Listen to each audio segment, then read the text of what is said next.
लुया।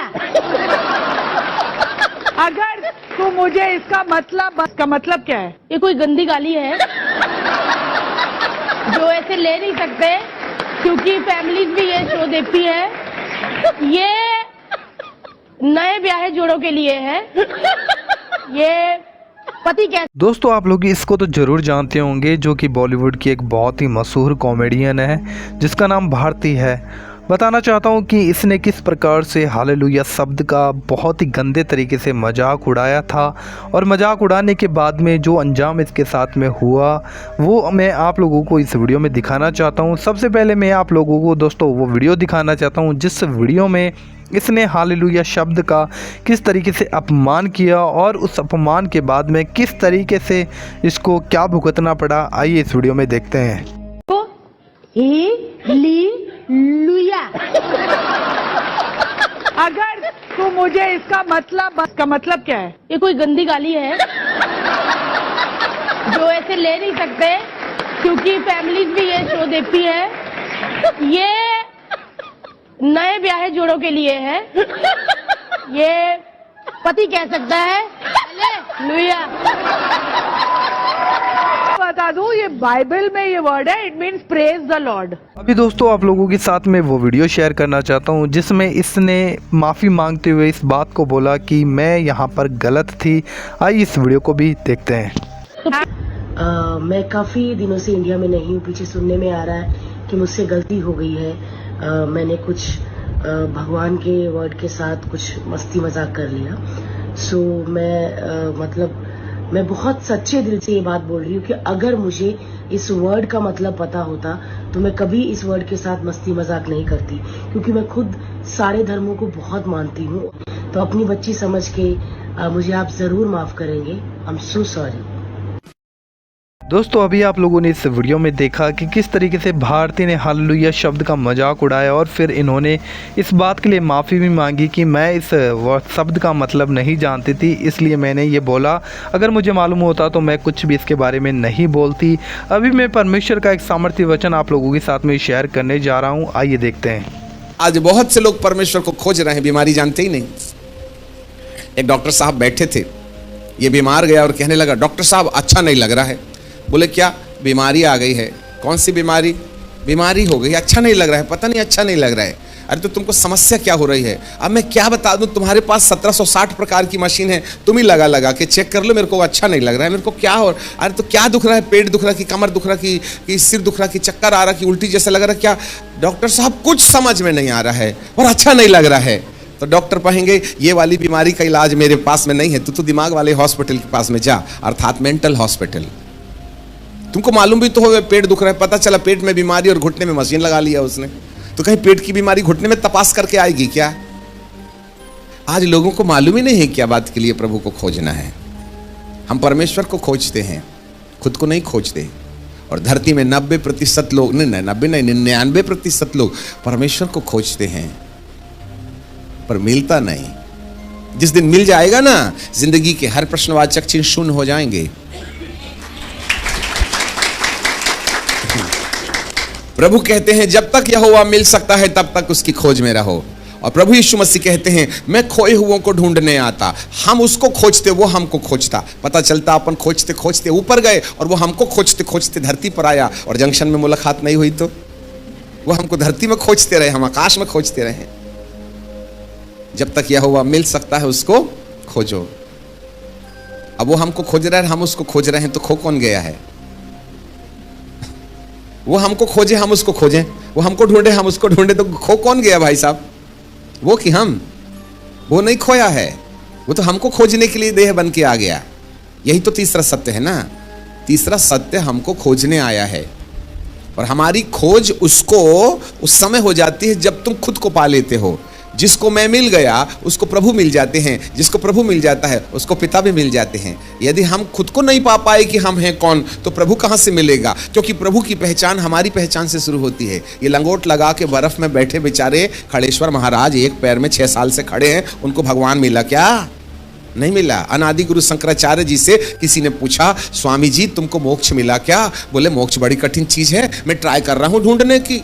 और उन्होंने अपने वक्तव्य में कहा मोक्ष इतनी कठिन चीज है कि समुद्र के किनारे एक आदमी ने 5 feet by 5 feet by 5 feet का गड्ढा खोद लिया और चुल्लू से पानी उठाता और समुद्र में डाल करके क्या बोलता, दरिया खाली करूंगा और गड्ढे में भरूंगा, और वो भी सूरज डूबने से पहले। कहीं माथा खराब हुआ है? समुद्र 5 फीट के गड्ढे में समाएगा क्या? और वो भी चुल्लू से और सूरज डूबने के पहले से। जैसा समुद्र खाली करके 5 फीट के गड्ढे में डालना कठिन है, वैसा ही मोक्ष भी कठिन है। इसका मतलब है बाइबिल को छोड़ के और कोई मोक्ष की परिभाषा नहीं दे सकता। और हम बाइबिल के खोजियों, परंतु कई बार हम जो बाइबिल के को खोजी हैं उनको भी तो कई बार नहीं मिलता है ना। जी हाँ मेरे प्रियो, परमेश्वर ने हमें बड़ी फुर्सत से बनाया है। हम दो दुनिया के संगम हैं। एक पद आज हम आपके लिए पढ़ना चाहते हैं और वो है पहला कोरिन्थियों की किताब और उसका 15 अध्याय और उसके 19 पद को। 1 Corinthians chapter 15 and verse 19 है। यहां लिखा है, यदि हम केवल इसी जीवन में मसीह से आशा रखते हैं तो हम सब मनुष्यों में अधिक अभागे हैं।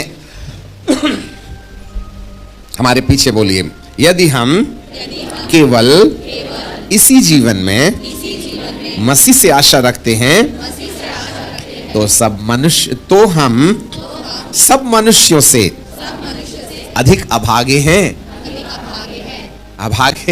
अभागे मतलब जिसके भाग्य नहीं है। अभागे को क्या बोलते हैं? जिसकी किस्मत फूटी है। उर्दू में बोलते हैं लानत है उस इंसान पर। लानत को यदि हिंदी में ट्रांसलेट करें तो श्रापित है वह इंसान जो 70 बरस की जिंदगी के लिए रोटी कपड़ा मकान को आधार बना करके प्रभु को खोजे, उसको अभागा बोला है। अब थोड़ा सा चोट जरूर लगेगी क्योंकि हम आपका परमानेंट इलाज करना चाहते हैं ना। अरे इतने बड़े कैंसर के गुटरू में यदि तुमने आयोडेक्स और विक्स बाम लगाए तो क्या सुबह तक ये फोड़ा कैंसर वाला बैठ जाएगा क्या? नहीं बालक, क्या चाहिए उसको? विक्स बाम नहीं चाहिए, चमीटा चाकू चाहिए। हाँ, चमीटा चाकू से यदि कैंसर का फोड़ा काट के निकाल लें तो जीवन शुरू हो सकता है। कुछ ऐसे ही आज हम कुछ ऐसी बातें आपको बताएंगे जिससे कि प्रभु आपकी जिंदगी की हर समस्याओं का एक स्थायी इलाज कर डाले। ऐसे करके इसलिए प्रभु जी बोलते हैं, अभागा है वह इंसान जो इस ही संसार की जरूरतों को आधार बना करके परमेश्वर से प्रार्थना करता है। जबकि बाइबल का परमेश्वर कहता है इस जीवन की बात यदि है तो इस जीवन के बाद भी एक और जीवन होगा। ये जीवन है तो एक और जीवन होगा। तो कौन सा जीवन है ये? इसको और उसको अलग अलग करने वाली रेखा कौन सी है? जरा ध्यान दीजिएगा। इस जीवन का मतलब मृत्यु के पहले और उस जीवन का मतलब मृत्यु के बाद। Life before the death and life after the death. मृत्यु के पहले शारीरिक जीवन जिसमें बीमारी हो जाती है, निराशा हो जाती है, पारिवारिक झमेला हो जाता है, आर्थिक समस्या हो जाती है, मन थक जाता है, हड्डियां म्यूजिक बजाने लगती हैं, ये वाला जीवन है। पर बाइबल का परमेश्वर कहता है ये वाले जीवन के बाद में एक और जीवन है, वो वाला। तो ये वाले और वो वाले के बीच में कौन अलग अलग करता है? मृत्यु। याद रखिएगा। इसका मतलब है जरूर 50, 60, 70 साल की जिंदगी के साथ साथ है एक और जिंदगी है जो मृत्यु के बाद लागू होती है, और वो जिंदगी करोड़ों साल की है। करोड़ों साल की है। ये जिंदगी 70 साल की है और वो जिंदगी करोड़ों साल की है। इंसान 70 साल की जिंदगी के लिए रोटी कपड़ा मकान चंगाई छुटकारा आशीर्वाद घर कार बंगला बीबी टीवी पता नहीं क्या क्या खोजता बेचारा, और बूढ़ा होकर के सब छोड़ के पैदल चला जाता, चड्डी बनियान भी साथ नहीं ले जाता। कमाए थे हमने क्या नहीं किया। जिंदगी बचपना खेल खेल करके खो दिया, जवानी नींद भर सोया, और अधेड़ उम्र बाल बच्चों के लिए पैसा कमा कमा के पेंसिल समान जिंदगी घस दी, और जब बुढ़ापा आया तो हड्डियां म्यूजिक बजाने लगी। अब पेट दुख रहा है, कमर दुख रहा है, फिर जो रोना शुरू हुआ। फिर हम बाजार जाते हैं और खंजरी उठा लाते हैं और बुढ़ापे में खंजरी बजाना शुरू कर देते हैं। तो नाती पोते बोलते हैं दादा जवानी में गाना नहीं गाए, आजकल तुमको बड़ा गाने का शौक हो गया। तो दादा क्या बोलते हैं, बेटा धरती बहुत भोग लिया, अब ऊपर भी तो रिजर्वेशन कराना पड़ेगा ना। आपको ये ख्याल कब आया था?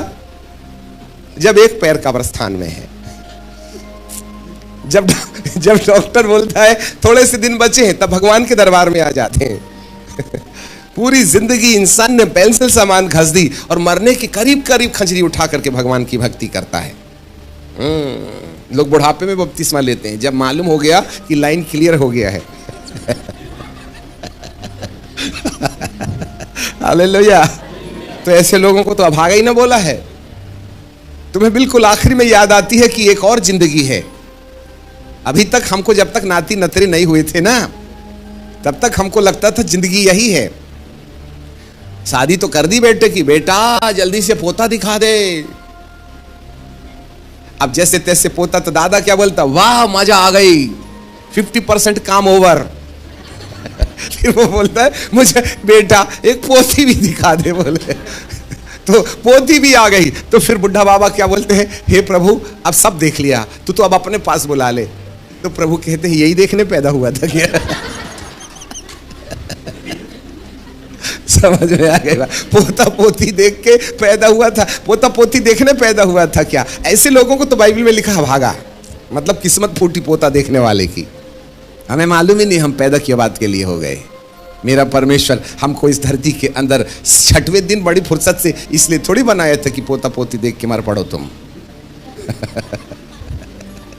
चंगाई का ड्रम बजा रहे, आशीर्वाद का, नौकरी और चाकरी का। ठीक है, ये 70 बरस की जिंदगी में काम आता है, परंतु एक और जीवन है, उसके बारे में भी तो चिंता करो।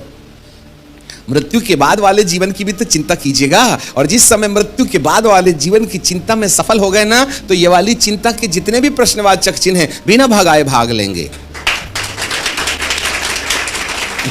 जो अपनी जिंदगी में प्रभु परमेश्वर क्या बात के लिए धरती पर पैदा किया, हम कैसे परमेश्वर की इच्छा पूरी कर लें, यदि हम इसमें सफल हो गए, तो जितनी भी असफलता हमारे शारीरिक जीवन में है, चाहे बीमारी से जुड़ी हो, चाहे परिवार से जुड़ी हो, चाहे धन व्यापार से जुड़ी हो, चाहे नींद नहीं आने वाली समस्या हो, चाहे ये समस्या हो, वो समस्या हो, सारी समस्या जड़ पीड़ से उखड़ जाएगी।